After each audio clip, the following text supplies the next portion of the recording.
Então, o que é que eu quero mostrar para vocês? Que o if vai primeiro identificar esse valor aqui, e caso ele não passe, ele vai entrar aqui embaixo, tá? Deixa eu colocar um para cair aqui no...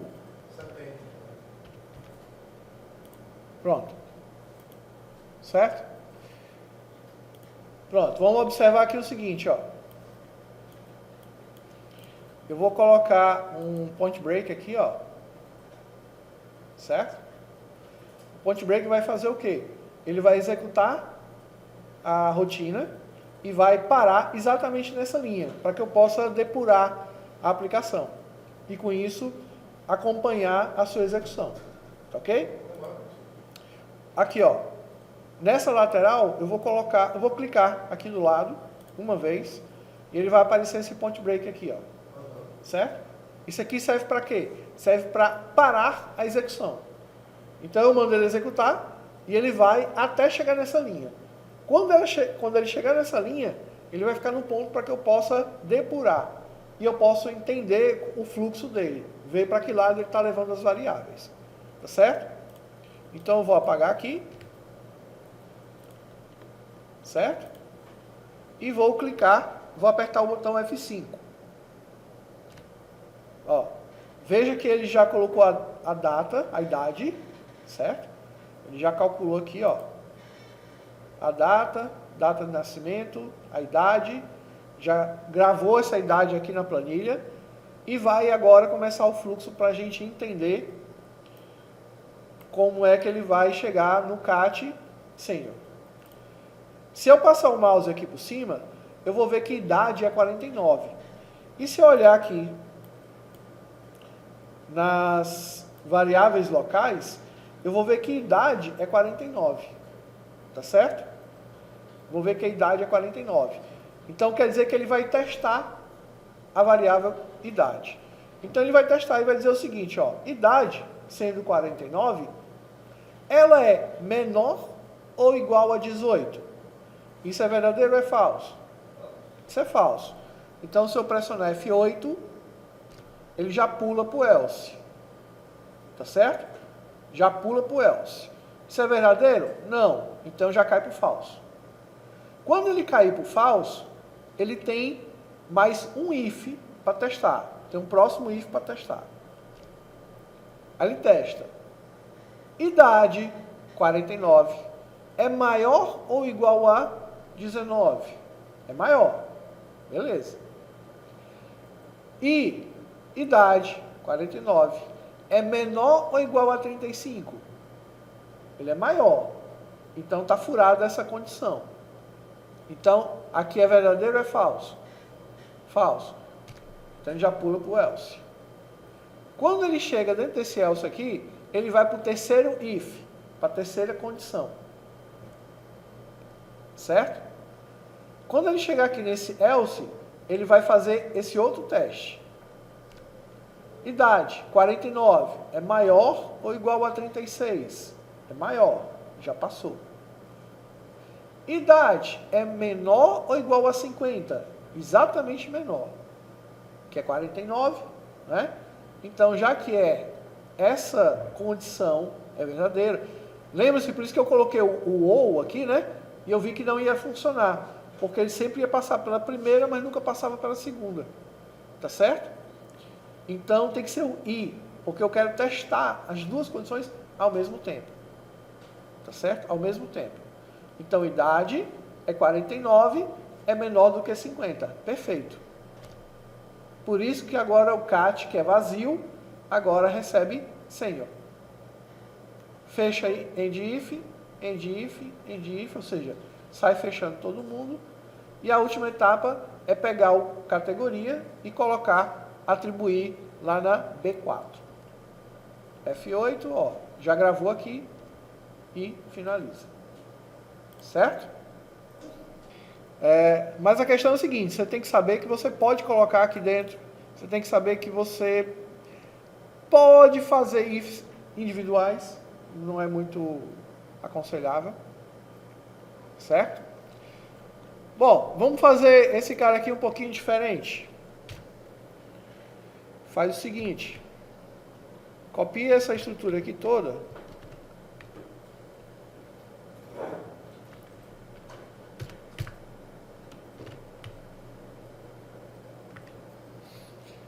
e cria um outro chamado testa categoria 2.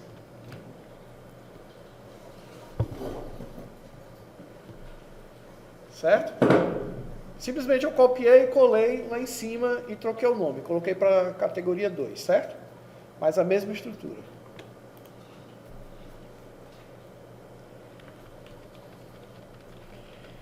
Pronto. Aqui em cima eu vou manter a mesma coisa. Mas aqui o if todo eu vou tirar. Certo? Ó. O if todo aqui eu tirei. Por quê? Porque eu vou utilizar uma outra estrutura agora. Certo? Prontos? Vamos lá. Essa estrutura aqui, ela é mais simples de ser utilizada. Tá certo? E a indicação dela é o seguinte. Quando você imaginar que o teu if vai ter pelo menos mais do que 8 condicionais, então é melhor você utilizar o select case, certo? Para poucas condicionais, beleza, né? Mas para muitas, acima de 8, de 10, melhor substituir por case select, certo? A não ser que não dê para fazer no select case, porque vai ter algumas condicionais que é complicada para você testar a partir do select. Então, a gente vai para o if. Mas aqui der para ir. Bom, vamos lá, é bem simples. Select.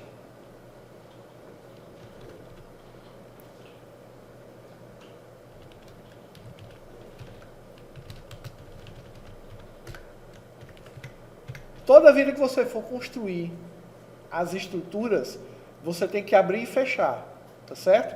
O VBA, essa IDE do VBA, ela não é muito inteligente. Isso significa dizer que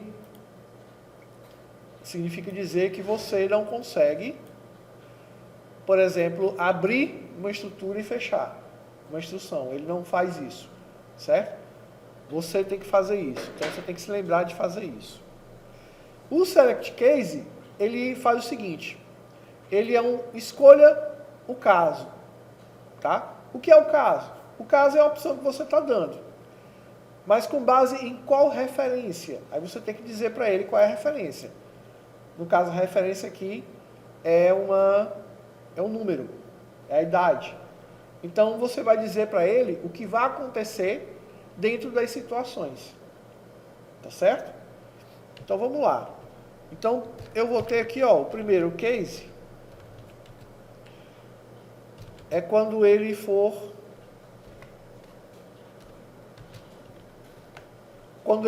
menor ou igual a 18. O que é que vai acontecer? Cat Júnior. Quando ele for de 19 a 36, adulto.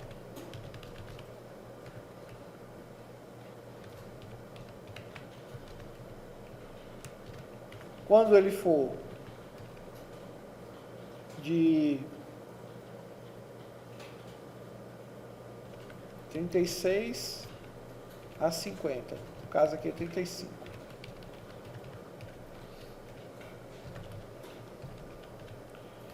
Sênior.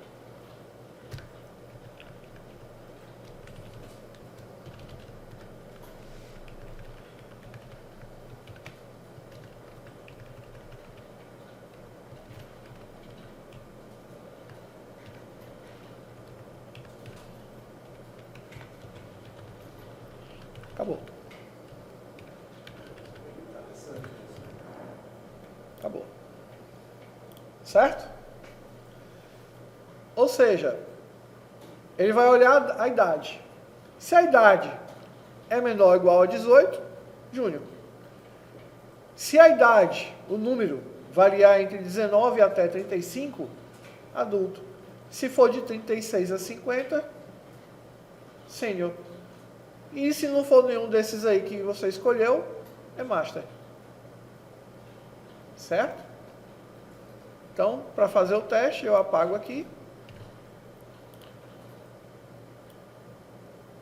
E vou atribuir, ó, testa categoria 2. Dá um OK. E funcionou perfeitamente. Certo?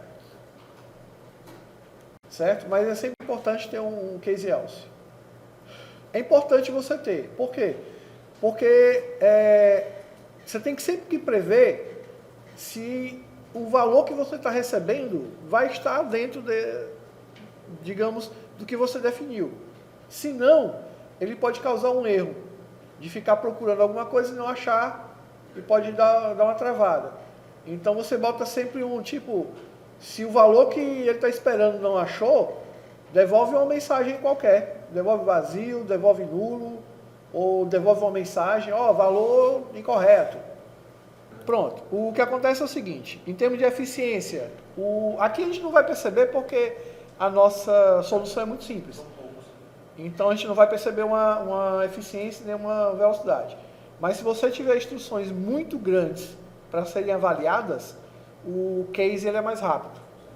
Certo? Ele consegue, porque ele não perde muito tempo. Por mais que ele chegue em cada um desses, o processo de avaliação dele é muito mais rápido, internamente. Não me pergunte por quê, eu só sei que realmente ele é mais rápido e eu já pude comprovar isso aí com estruturas maiores, certo? Onde o if demora mais, aqui sempre tem que existir, tá certo? Agora, eu já tive experiências ruins trabalhando com a variável de referência quando ela vem vazia.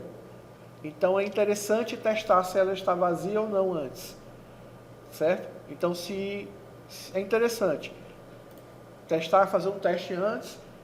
Se tiver vazia, eu paro ali mesmo e dou uma mensagem, ó, tá vazia, preenche aí alguma coisa, certo?